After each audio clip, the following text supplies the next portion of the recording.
Hair, Love, Radio. You're listening to Hair Love Radio, where we get into the nitty-gritty of what it takes to make your dreams a reality, start unlocking your potential, and live your best life, helping hairstylists, creatives, and girl bosses spread their awesome and light like confetti. You were made for awesome. Hi, welcome back to Hair Love Radio. I am your host, Elizabeth Faye. I am here with one of our Hair Love artists, one of the most innovative and creative babes on the gram right now, and one of my dear friends, Lo Wheeler. Oh my God, it's happening. It's happening. I am so happy she's here right now. She is here for our Hair Love Club event this weekend. I'm just really trying to find excuses to hang out with you, Lo. And so I'm like, I'm going to put her on a panel because other people love her and I love her and I get to hang out with her. And we are bringing you Hair Lo Down. So if you don't follow Lo on Instagram yet, she has one of the most gorgeous salons by the beach in San Clemente, California. She is a blonding specialist. She has an education company called Luxury Blondes, which if that doesn't sound yummy and gorgeous, I don't know what is. She is the owner of a company called Salon Culture, which is rad apparel for hairstylists. She has these amazing denim aprons and they're coming out with tees and other things, I'm sure, in the future if I know Lo, and who knows what else is up her sleeves. And she runs her companies with her man. And so today's lowdown, we're going to get real with you guys about talking about working with your spouse, the hard shit, the realness behind that, and what little advice we feel like we could give as we've been navigating this crazy girl boss entrepreneurial hairstylist realm that we're in. And for those of you who maybe, dream of working with your spouse, we may either encourage you to follow those dreams or discourage you. And either way, or maybe you're someone who does work with your spouse. I am a divorced mommy who now works with my boyfriend. And so I have experience in the fun and not fun of this. So Lo, take it over. Oh girl, this is going to be a really fun topic and I'm just going to lay it all out there. I just feel like, as being a salon owner for like 3 years, me and my husband, Jason, we have shown up to every hair show. We open the salon without knowing what to do and trying to navigate those uncharted waters together with no prior experience has just been so hectic, but I really feel like it's drawn us together in so many ways. And I have to just put out this disclaimer. I'm very grateful for him because he has just put aside his own career pursuit to join me on this crazy rabbit hole. And he keeps up with all of the hair game ups and downs. He knows what's going on in the industry, has his fingers on the pulse, and he almost keeps me up to date with everything. And I just, want to give him so much credit because that is not easy. No. Especially, a lot of you guys out there with a boyfriend or husband or wife or whatever that's not in the industry, they have their own life aside from the relationship, their own pursuits and everything. And so when you start to open up the discussion to work together on any type of business, it takes 110% commitment and zero resistance and backlash on it.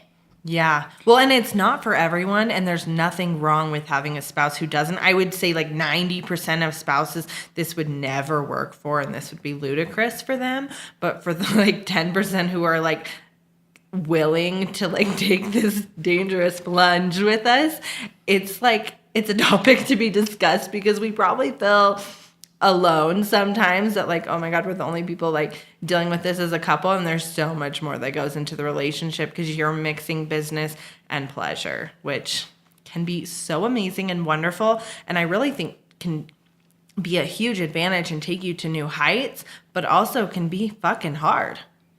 I think it's just super rewarding. Like I mentioned in the beginning, it's rewarding in the sense that you get another layer to your relationship. Like when it's at the end of the day and I'm like, thinking about all my goals and pursuits and dreams and stuff, he's right there with me. Like we have all the same peers and friends, and we are on the same track with like projects and innovation and all these things. And so like it brings a relationship a little bit deeper because he's not like doing a 9 to 5 and totally consumed on something else and then trying to relate to me. And I have all these peers and ideas and things that I like to talk to about, and it goes through one ear and out the other. Right. We're on the same page. We have the same characters in our lives. We have the same goals. So it just richens our relationship in that aspect of it. No, I agree. And it makes you closer because as a business owner, Lo, and I know this, you're going to go through the good and the bad, right? And so when you're doing it with your partner, those struggles bring you, sometimes, you're fighting or whatever, but like they do bring you closer together because in order to pull out, you have to pull out together. And so then you get to bask in the success is together, which is a really cool layer versus like my ex-husband. We didn't do that together and it was hard. There was a separation there and we did have very separate lives in that aspect. And I guess I would say if you are someone who isn't doing business with your spouse and like your business is a major player in your life, and if you're an entrepreneur shaking it up, it is, to just try and fill them in as much as possible. Wouldn't you say? I would definitely agree because to keep that ebb and flow and that good energy going with like your goals behind the chair and like with your clientele or like maybe whatever that is, education or school or whatever, you definitely want to keep your significant other in the loop. I just think too, like on the flip side of it, it's when you do get to a point where you're working with your spouse, it's really challenging to actually do the opposite and get some separation from it. Yeah. Especially when you get traction. Maybe you're like, triple booked and talking about hiring an assistant, or maybe you're like talking to your spouse about like going all in a salon together or something like that. Mm-hmm. I just think trying in the beginning to establish some kind of ritual as a couple. Yeah, that's a boundary. Yeah. Because like I can tell you 100% I didn't do that, and I wish that I did, because now it's like shoot, like I can't really like find time to like disconnect and like go on a date. Well, because even on your date, we do this. We're at dinner and we start discussing the employees or what our next event is going to be like, and then you're like drained because you didn't actually get to fill your cup as a couple, and you go home and crash, and that's no way to like live at all. And I just think if there's anything I could do over is just to like think about it as like big picture and think about it like, okay, let's open a salon, but what's that going to look like in 5 years? And how do we create a work-life marriage balance before we go into this thing together? I think like at my future self, if I could have time machined back to like the old me as this conversation was like all happening, I would have like kind of carved out a parameter of like healthy, like family living, marriage goals, health goals, spirituality, and kind of keep all of those things within its own space in the relationship, and then added the work into it instead of letting it be this whole wildfire that consumes everything, which is what I usually do. I think creatives, we do immerse ourselves into whatever is inspiring us or captivating us. And I know that it's something different every week. I get excited and then it goes into this full immersion. Mm-hmm. But I know that you're like that too, Elizabeth. Like you go No, all I have to in. go to like therapy and stuff to like, no, literally to like rein myself back. For me, it's not natural to not let my work consume me. And I mean, that's probably some like deep rooted childhood issue that we're not going to get into in this episode. But like being a workaholic and being excited about my work does fulfill me on a level that's like maybe not healthy. So I go to therapy. I have a life coach that are things that don't have to do with work. They're not business coaches. So I have to consciously make a decision every day to like do silly things like sit on my porch and drink coffee and just listen to my child speak about whatever Spider-Man nonsense or whatever. And so for me, I'm kind of like what you said, I'm adding back in those healthy pieces. I definitely didn't like say, oh, this is my healthy, beautiful lifestyle, I'm going to add in work. I did it vice versa. And it's hard every day. Like we're still figuring that balance out all the time as things are growing and evolving and changing. So if you, Lo, what is your advice? Like, how would you say that you went awry? And how would you say, if you could do it again, like what would it look like? What would be the way you would create space for different things for you and your spouse as you're, you know, growing these things that you've already grown and moving forward? Well, I just think kind of like something that I always like go back to is your talent is also your weakness. And so the fact that, you know, Jason and I, like, we are just fully committed. We're going to everything. We breathe, eat, live, sleep our business together. It's pushed our business forward. And we've been able to support each other to surpass our own abilities separately. And so that's been our strength with it. But it's also kind of been like our like weakness, like, hey, when is there going to be time for us to separate and connect and really get back down to like who we were before all of this and like what made us compatible before. Right. And yeah, so I'm constantly trying to like put that as a priority now. Mm-hmm. And I think that's never too little too late. I don't believe in that. I just think today is like ground zero. You just have to focus on like what's your priority of the day. Is it to connect with your family or is it to answer emails? Yep. Or if you have both of those things that need to happen in one day, like can you schedule out the email to have a beginning, middle, and end? Yeah. And like just put a time limit and so the rest you can connect. So here's a question. I'm going to play devil's advocate with you because I have this discussion with myself because I'm a crazy person, but also with other friends in the entrepreneurial field. So does it take someone fully immersing themselves in their business for a sacrifice said time to push yourself from, let's say, point A to point C to really get something up off the ground? Is that sacrifice necessary? Or do you think that there is some balance that can be found in the middle of that? Because, I mean, if you listen to podcasts, different books, a lot of successful people do talk about how you have to sacrifice, right? Things that normal, regular people are not willing to put aside in order to get something for a set amount of time. Or people say, I was listening to a podcast the other day where she's like, I don't watch TV because that is time I could use to either grow my business or connect with my family, right? There's only so much time to go around. So what are your thoughts on that? Ew, I don't know. I just feel like that's like, like if someone's opening a salon, right? And I guess I kind of do think that sacrifice is necessary. If you want to build something, there is a moment of time where that thing is going to be driving the car for a minute, but it can't be forever or it's not healthy.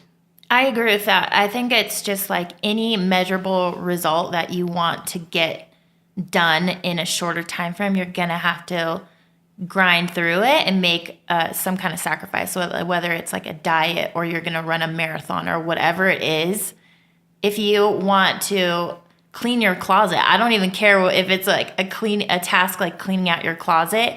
It's going to be a nightmare for like 2 days. There's going to be laundry everywhere and you're going to step over your crap and be so like want to pull your hair out. But then at the end of it, you have the organization. I can agree with that. Like it's just, you got to grind through it to get that measurable result. Yeah. I think like if you just are too soft on yourself, like things just don't happen because life gets in the way. Yeah. Yeah. So I do think the balance is important, but there is a sacrifice to be made when you want a certain result. And then, I mean, you've gotten your salon to a place now where you guys can kind of add in those pieces of, you know, happy marriage, life balance, vacations, all those sort of things. But those things cost money. And those things cost time. And sometimes those resources need to be spent in a certain area to get a certain result. Yeah, definitely. I can say that for sure. I have my vacation coming up. I'm going on a 2-week vacation. Oh, lovely. And it's like the first truly non-work trip I've taken in probably 3 years that is prolonged period of time. So I've taken like little like getaways, like 1 or 2 nights. And then it's always piggybacking a work trip. Right. So that's kind of been my leisure in the last 3 years has been, you know, like, oh, we're going to work in this really cool city. Let's stay a day or 2 after. Right. And that's kind of been our like mentality around, you know, creating like leisure with work hand in hand. But I can tell you, looking forward to our vacation coming up. It's like 2 weeks, not work related at all. And I'm almost a little nervous about it. Like, how do I shut my mind off? How do I not have anxiety for all the list of things that are on my itinerary of things that I need to get done? Mm-hmm. Like the disconnection almost like worries me. And my friends are like, well, that's how you know you need that disconnection the most, when you're fearing it, you know? And they're like, you just need to just live in that time and just be present. I do think, though, learning to disconnect is a habit. And obviously, you have learned to plug in to build a business. And I can definitely, I mean, that's my life. And so we're actually going to Paris after the club, and it's not work related. And I was forced to go, if I'm being frank. It's Derek that's like, we're going. And, I am excited, but I can relate with that nervousness. And it's because I've created a habit of plugging in. And so unplugging is a new habit that I'm creating. And because I value our relationship outside of work, it's something I'm going to get used to and enjoy.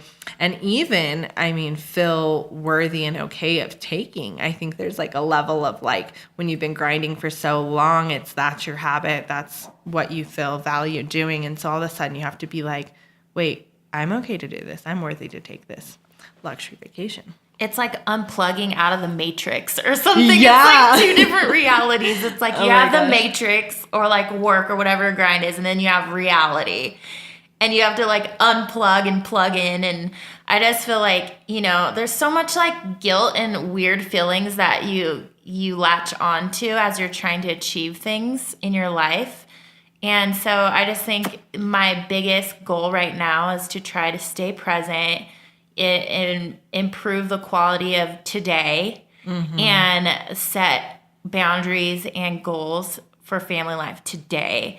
And that's something I'm going to continue to like really meditate on. And I love that. I love that. That's definitely something that I need to work on and have been trying to figure out. So with this podcast, you guys just really got to listen in on what it's like behind the scenes, and we want it to seem very real and relatable, because it is, and I'm sure so many of you can relate. We'd love to hear your thoughts, and we'll update you if we come up with any life-changing, revolutionary successes, right? Absolutely. We'll keep you posted, and I just like being able to like put it all out there and just, you know, have a little bird's eye view of what goes on into the minds of like entrepreneurship, whether it's like working for yourself or opening a business or, you know, taking your business to the next phase. It's a grind. It's a work in progress, and just to try to keep that balance daily and keep that grounded factor in your daily habits is always the goal. Yeah. I know I don't always hit my goals. Like I'm over here crazy spinning out or whatever. But I think as long as you have that grounding core goal in your daily habits, you'll do great and you'll achieve your goals while keeping in a healthy relationship. Yeah, no, and I love that when you said earlier in the podcast, you're like, today is the day, like it's a new day. And so it's like if you screwed up yesterday, you were a crazy workaholic, spinning everywhere, crazy woman pointing, yelling, whatever you're doing, the next day's okay to start over, right? We get to hit that restart button, look at our lover, our spouse, our wife, our husband, kiss them, grab some coffee, slow down, take those moments, and try not to screw it up today, you know? And so, Amen, girl. new day. So thank you guys so much for listening in. We will be back with all the lowdowns. And thank you for being here, Lo. Absolutely. You'll see me again, girl. Can't get rid of me. Hair, love, radio. And as always, we hair love you. I'll see you on the next episode.